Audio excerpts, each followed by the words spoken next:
क्या कांग्रेस नहीं चाहती है कि इस देश का मुसलमान या पिछड़े तबके के लोग या गरीब बेसहारा लोग किसी एजुकेशनल इंस्टीट्यूशंस में आके तालीम हासिल करें? क्योंकि मामला कुछ ऐसा ही है। बात है तेलंगाना में हैदराबाद में मौजूद मौलाना आज़ाद नेशनल उर्दू यूनिवर्सिटी की, जहां पर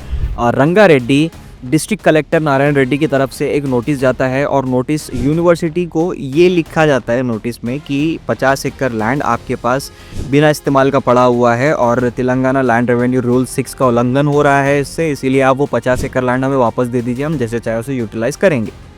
इसके जवाब में यूनिवर्सिटी का क्या जवाब था? यूनिवर्सिटी ने जवाब दिया कि हाँ, हमारे पास 30 एकड़ लैंड वैकेंट पड़ा हुआ है, मगर आप जो बात कह रहे हैं कि सर्वे हुआ था, ऐसे कोई फिजिकल सर्वे यूनिवर्सिटी में हुआ ही नहीं।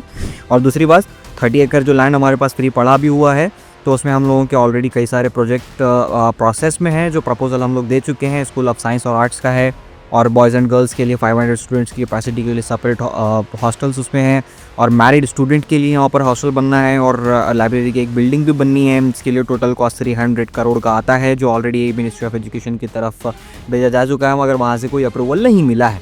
अब स्टूडेंट चूँकि वो लोग जानते हैं कि इस यूनिवर्सिटी की अहमियत क्या है, क्योंकि मदरसा बैकग्राउंड के लिए बहुत ज़्यादा क्रूशल पॉइंट ये है, पूरे मुल्क में कोई ऐसी यूनिवर्सिटी नहीं है जहाँ पर वो हायर एजुकेशन परस्यू कर सकते हैं सिवाय इस यूनिवर्सिटी के। कई सारी महिलाएं, ख़वातीन, बच्चियाँ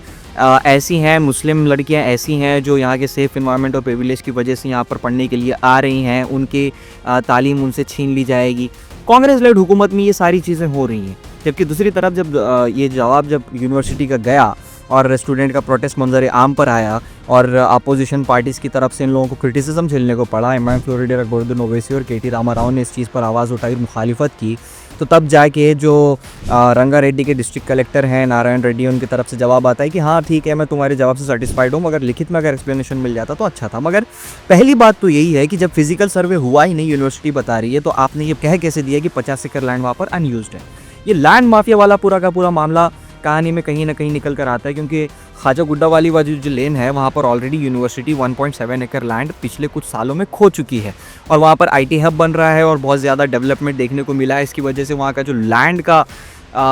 वैल्यू है, ज़मीन की कीमत है, उसमें आसमान जितनी बढ़ोतरी हुई है। तो क्या इसी वजह से वहाँ पर हमला किया जा रहा है? बस इसी वजह से कुछ पैसों के मुनाफे के लिए वो गहवारा, वो यूनिवर्सिटी जो कई सारे हज़ारों बच्चों का सहारा है, उनके हायर एजुकेशन का इकलौता एकमात्र सोर्स है, कई सारी लड़कियां वहाँ पर पढ़ रही हैं, मार्जिनलाइज्ड कम्युनिटी के, ट्राइबल कम्युनिटी के, पिछड़े वर्ग के लोग वहाँ पर पढ़ रहे हैं, उनसे वो हक छीन लिया जाएगा। कांग्रेस लड़ हुकूमत में ये सब हो रहा है।